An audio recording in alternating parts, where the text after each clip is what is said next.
Hi guys, and welcome to my review of the RIKUBUDS, the Saber 3 and the Ultra Rider 3. My apologies if I've taken a little bit longer than what I ideally would have liked, but earbuds are something which I have come to become acquainted with over the last couple of months, and I have, been slowly becoming more knowledgeable, so that when I open my mouth and I say something, I'm not regurgitating nonsense. I have bought a number of earbuds already, from cheap ones to more expensive units. And I think that I've reached a point where I can confidently speak about earbuds now. I've already done a few reviews on earbuds in the past, but this one is probably going to be the most complete one that I've done thus far.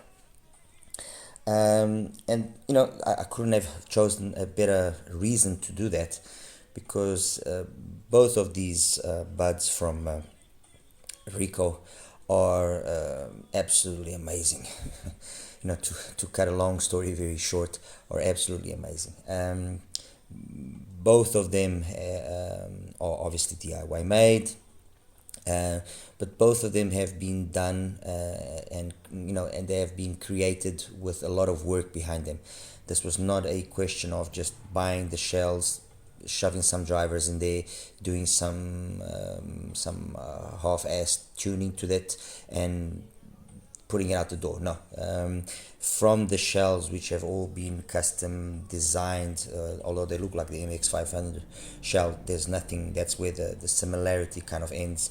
You know, he's put a lot of work into designing the shell. Internally, it's got a sort of baffling, which he has said improves the sound stage, and the imaging, and gives you a better a better sense of space, while at the same time giving you better bass, because earbuds by default are something which, since they are not introduced into your ear and they are just sitting at the entry of your ear, your ear not anatomy will very much determine if they will play decently or if they won't play decently. That's why it's it's a situation where you might find one earbud, or you might find a person that he likes earbuds and it works for him, and then you'll find many more that the earbuds just don't work. So it's not exactly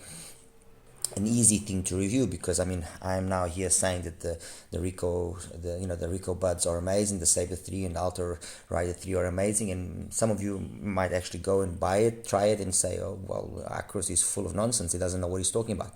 That's why I'm trying to approach this with a lot of care, and my opinion is based on what my ears heard and what I like listening to.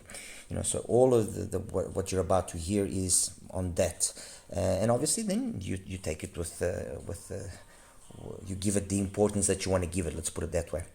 As I was saying, the shells have been very carefully designed, all 3D printed. When you look carefully into the actual shell, you can see a lot of the stuff that he was talking about. This is a difficult one to show, but you can see there's a venting hole there that's been tuned. There's also some there in the side which have also been tuned.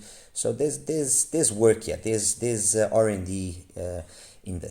As for the driver materials being used here on the Saber and on the Ultra Rider 3, the Saber states that it has a LCP and PET surrounded, LCP dome and PET surrounded driver, with 64 ohm impedance and 107 dBs of sensitivity, while the excuse me, I'm trying to see if this will. While the Rider 3 has a titanium diaphragm driver with 32 ohm impedance. So that's about as much as I know with regards to what inside internally is. So titanium driver, LCP driver, and that's it. Well designed in terms of its shell, like I've said, and then two very distinct sound signatures. the foams provided are pretty decent, and I use them, and they've got different thicknesses, and I use them. Although I did find that on the Rider 3 I got better results slightly by actually putting these center ones that are opened. Okay, and what were the difference in the results that I got? Well, the Rider 3 to start with is a darker sounding earbud. It's not as extended up top as compared to the Saber, and by using that center that donut foam, what I was able to get was just that little extra amount of energy that I wanted to just complement it very nicely and not make it sound overly closed down to me personally. As I was saying, and as I mentioned before, earbuds are very, very sensitive to how you put them in your ears. And for example, with regards to the Rider actually, the way I get the best sound of the Rider is if I initially put them in with the stem facing down, and then I push the stem forward. Okay, so I put it in this way into my ear, and then I take the stem and push it forward so that it faces the front, let's put it that way. Maybe not aesthetically the best, but that's how I get the best sound. With the Saber 3, I have to as well do the same kind of thing, but not as pronounced, and that just gives me, like I said, the perfect balance of sound. The Saber always more open, always more detailed, more energy in the upper mids and treble. The Rider 3 less details in the upper mids and treble, a little bit more closed down, a little bit warmer sounding. But either one of them absolutely fantastic. I mean, I could not be any happier with the sound that either one was providing me, and I was very impressed. I mean, was it things like Sweat from JK Reviv Remix, or was it No Matter What from Frank McComb, or was it You from Cecil Norby? I always got the kind of presentation that I was wanting. Obviously, when you're listening to your earbud, you have to make certain concessions. This is not an IEM. This is not going to ultimately give you the same sort of deep bass and so on and so forth. But what it does give you, and that's what ultimately that's what earbuds are for. Earbuds are known for their openness, their smoothness, their ability to have a non-fatiguing sound. Let's put it that way.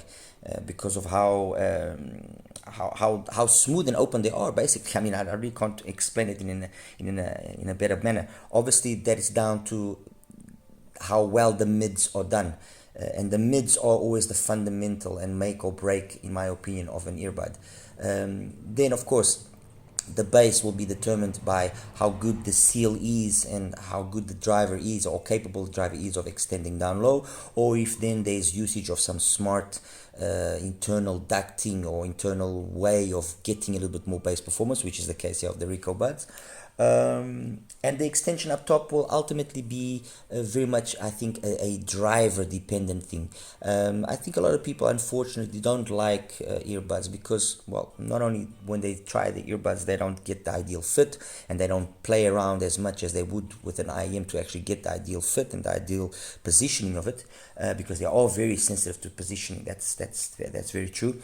But the majority of the earbuds, the drivers used, are of very low quality, and then what comes across is a very thin sounding bud with very little or no bass, and a lot of mids, upper mids and treble that just shouts and just destroys your ears. And that's what I think deters a lot of people away from earbuds. On the other hand, you also have very expensive earbuds which supposedly are going to be really good, and like is the case as well with IEMs, you kind of also get a little bit disappointed, because at the end of the day, it's like I've said it already and I've said it again, this is dependent on how it will fit your ear anatomy. If you are able to get them to fit nicely and channel that sound into your ear canal, making sure that you get a good seal, or as good as a seal as possible to channel all of that energy into your ear canal, then you will get a good sound from an earbud, and you will enjoy it. You will enjoy not only that openness, that sense of space that they can provide, but you will enjoy that smoothness that they can also do, while being complemented with proper bass and so on. If you don't, then it doesn't matter if it's a $10 earbud or a $500 earbud. It's gonna sound like nonsense, period. Okay. I've got a few here that I've selected, not so much to compare, but to help me position better the RIKUBUDS, the both of them, the Saber and the Alter. I've got here on this side the Smartbud. Smartbud gets a little bit of from what I've been able to ascertain, a little bit of bad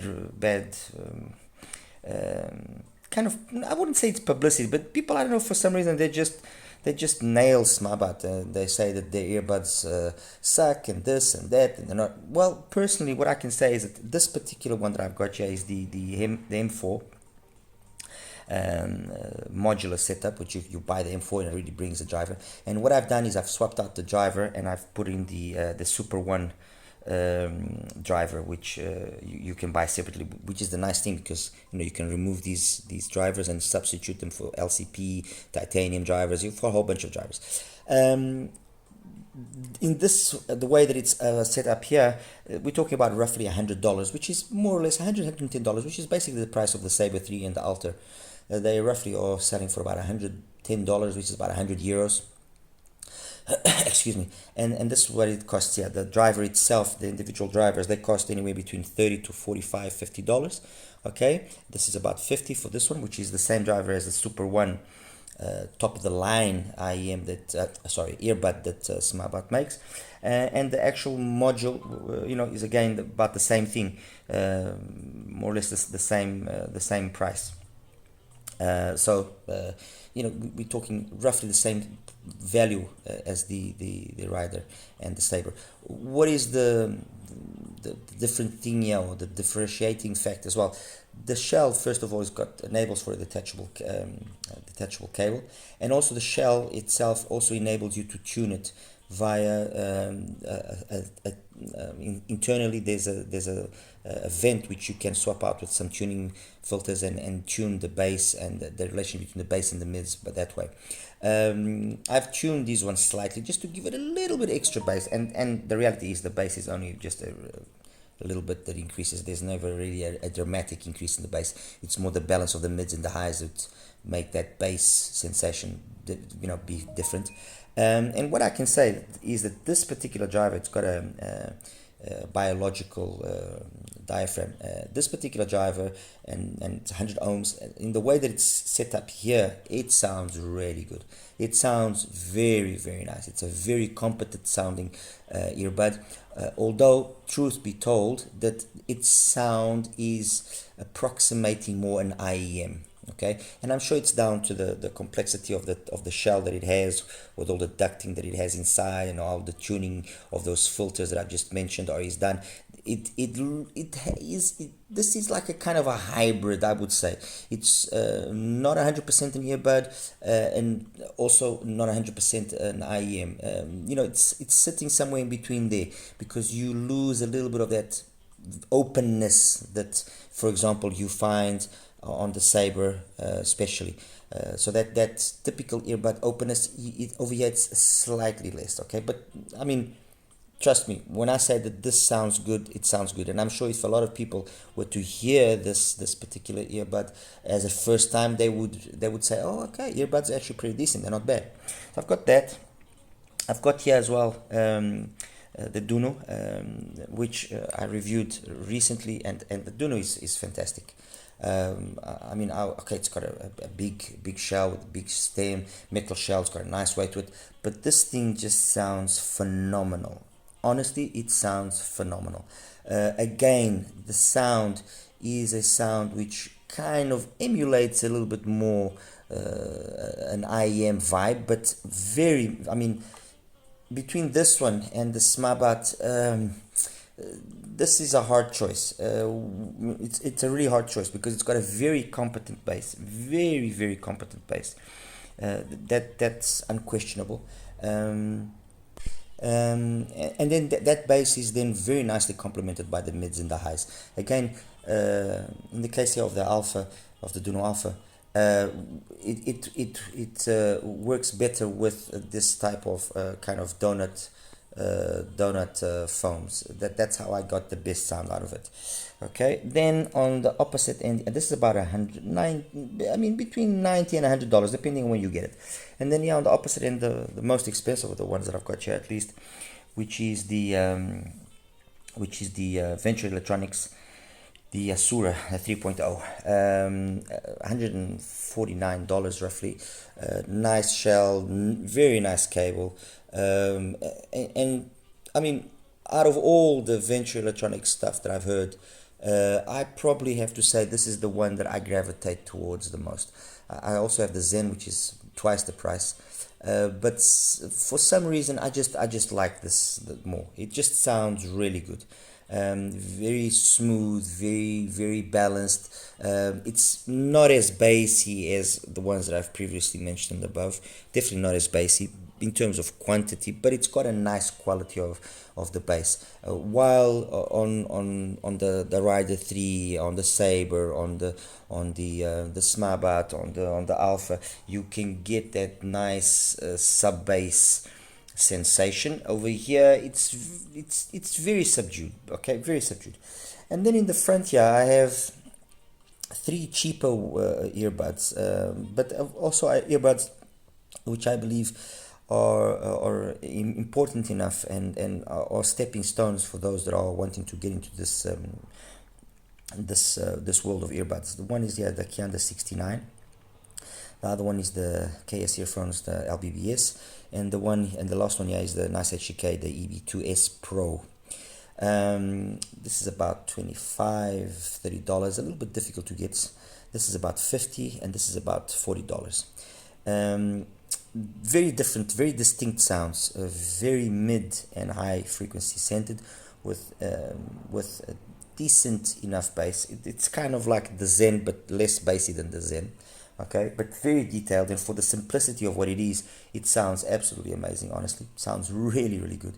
The LBBS has got this peculiarity of not having a stem, which is a plus and a minus. It's a little bit more difficult to actually sit it in and put it properly, and then not having the stem to adjust it makes it a little bit more difficult, because you kind of have to grasp here at the end, which is also not easy. But anyway, it's got a warmer, more balanced out sound. I would say the sound of the LBBS is more along the lines of the Saber, kind of the Saber, and of the Smabat, along those lines, but not as ultimately not as detailed as the Saber, not as bassy as the Smabat.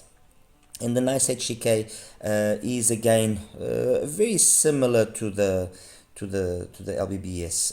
It's got this nice nice look to it. The shell is a very nice shell. Also got some venting and some ducting going in there. So it's got some tuning, some smart tuning done to it. Works best as well with these foam. With these donut type foams, like the LBBS as well. The donut foam, the donut foams. The Kian works better with the closed foam to kind of just control a little bit the upper frequency. The Smabat again, donut. The Saber actually works well with both. I honestly worked well with either type. I didn't really have a preference, and I didn't even. I really struggled to even see a difference, or hear a difference rather. The Alta Rider with the donut, definitely. The Alpha also with the donut, and the Venture with the closed type. Okay, a little bit more detail, and see if I can then help you position them better.